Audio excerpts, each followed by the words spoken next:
Hey everybody, it's been a year since I've done a video, and unfortunately Murphy's Law has been following me around, but I'm not going to complain about that. We all have it. Sometimes it just really sucks. Good news and bad news. Bad news first. Well, kinda. I at least got some Keystone Classic and new rubber for the Magnum, but I haven't taken it to the track yet. At least I got a helmet.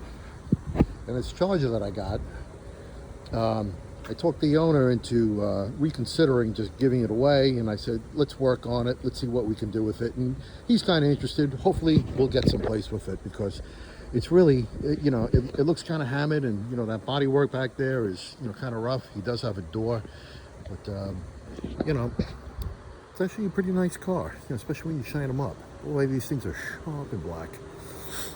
So I'm working on that 352 Chrysler engine, it has the 3.45 stroke, the 403 bore, designed to fit in the old NASCAR rules of 355 and under. So, yeah, see if I can't get you a good look at it first. Here's the piston part number, if it will just focus. Maybe not, because you have to stop it and enlarge it.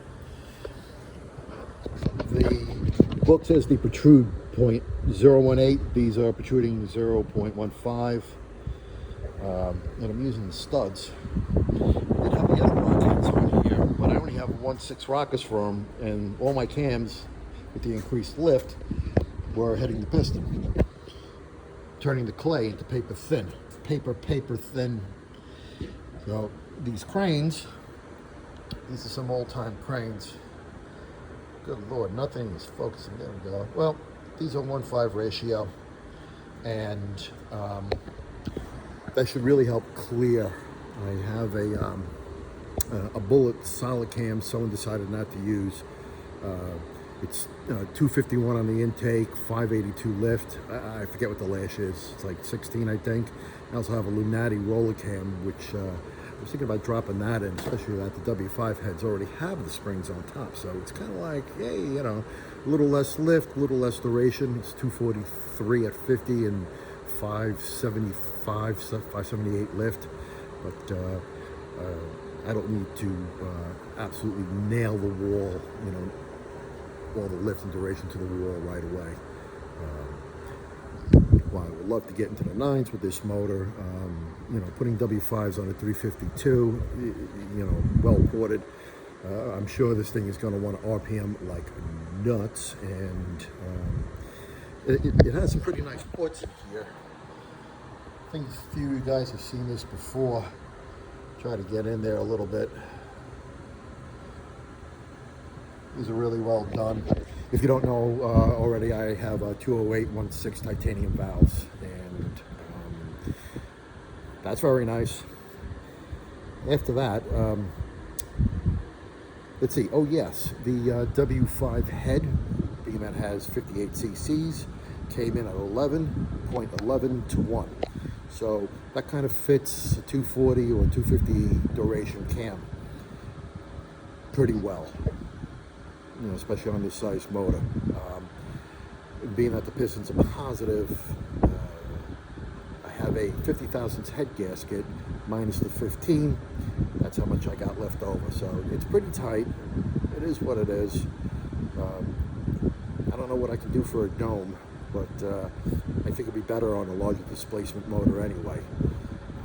We'll see how that rock and rolls later on in the future as we go along. But as you've seen, I got my studs in.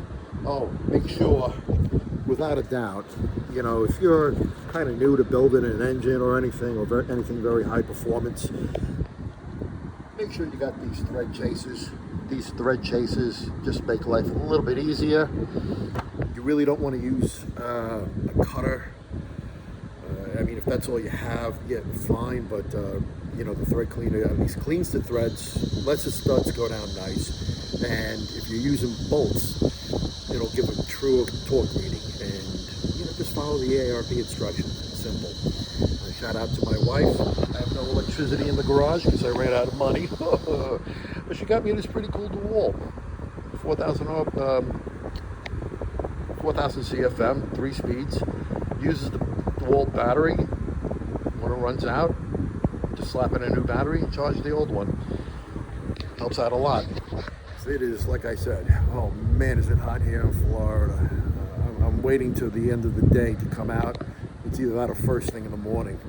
So just at the end of the day, you never know what's going to pop up. And you know, a lot of you guys know, in Florida, you can kind of almost set your clock to the weather.